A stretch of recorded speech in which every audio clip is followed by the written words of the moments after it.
தொட்டால் சிணுங்கி இல்லை தொட்டால் வாடின்னு சொல்கிறது நம்ம உடம்பில் உள்ள பலவித நோய்களுக்கு மருத்துவமாக பயன்படுத்துகிற ஒன்று தான். தொட்டா உடனே சுருங்கக்கூடிய ஒரு தன்மைப்பட்ட ஒன்று தான் தொட்டால் வாடின்றது. எல்லாருமே இது தாராளமாக பார்த்துருக்கோம். இதோட இலை, வேர் எல்லாமே மருத்துவ குணம் பெற்றது தான்.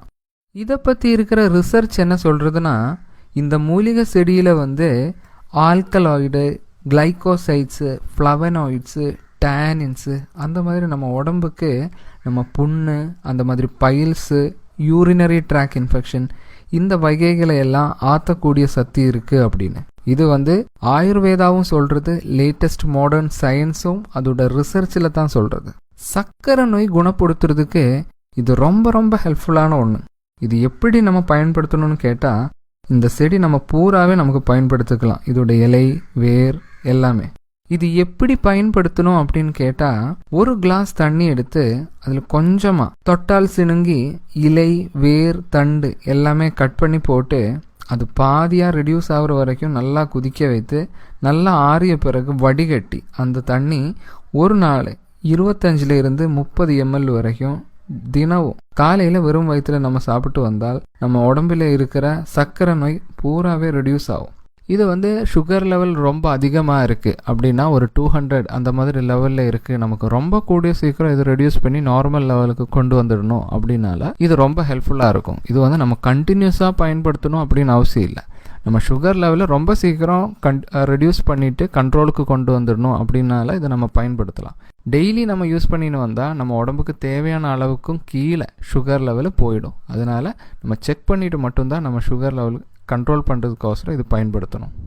டெய்லி நமக்கு ஃப்ரெஷ்ஷாக தொட்டால் சிணுங்கி கிடைக்கிறதுக்கு சான்ஸ் இல்லை அப்படின்னா, கிடைக்கும்போது இந்த செடி பூராவே எடுத்துன்னு வெயிலில் நல்லா காய வைத்து சூர்ணம் பண்ணிட்டு நம்ம தேவைப்படும் போது 5 to 10 கிராம் வரைக்கும் காலையில் சாப்பிட்றது ரொம்ப நல்லது. சுகர் லெவலு ரொம்ப அதிகமாக இருக்குது அப்படின்னா கண்ட்ரோல் பண்ணுறதுக்கு ஒரு 2 நாள் கண்டினியூஸாக ஒரு 5 கிராம் இல்லாட்டி 10 கிராம் சாப்பிட்றது ரொம்ப நல்லது.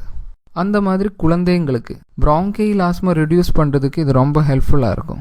இது பூராவே முழுக்க எடுத்து அதோட ஜூஸு ஒரு 10 ml டெய்லி ஒரு வாட்டி அப்படி 2 இல்லை 3 நாள் கண்டினியூஸாக கொடுக்கறது ப்ராங்கைல் ஆஸ்மா ரெடியூஸ் பண்ணுறதுக்கு ரொம்ப ஹெல்ப்ஃபுல்லாக இருக்கும். அந்த மாதிரி ஒரு கைப்பிடி அளவு தொட்டால் சிணுங்கி இலை எடுக்கும், அது ஒரு பாத்திரத்தில் அப்படியே வச்சுடுங்க.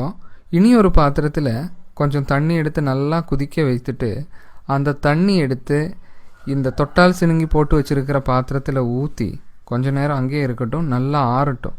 ஆறிய பிறகு நல்லா வடிகட்டி காலை சாயங்காலம் ஒரு 30 ml குடிக்கிறது நம்ம சிறுநீரத்தோட கல்லடைப்பு, அந்த மாதிரி சிறுநீர் கோளாறுகளுக்கு இருக்கிற பிரச்சனைகள் எல்லாமே குணப்படுத்துறதுக்கும் இது ரொம்ப ஹெல்ப்ஃபுல்லான ஒரு மருத்துவம்.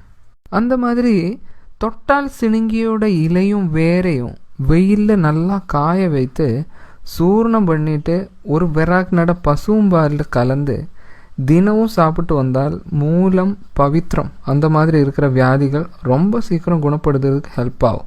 மாடர்ன் சயின்ஸ் வர சொல்கிறது பைல்ஸ் ரொம்ப சீக்கிரம் குணப்படுத்துறதுக்கு தொட்டால் சிணுங்கி ரொம்ப ஹெல்ப்ஃபுல்லாக இருக்கும் அப்படின்னு.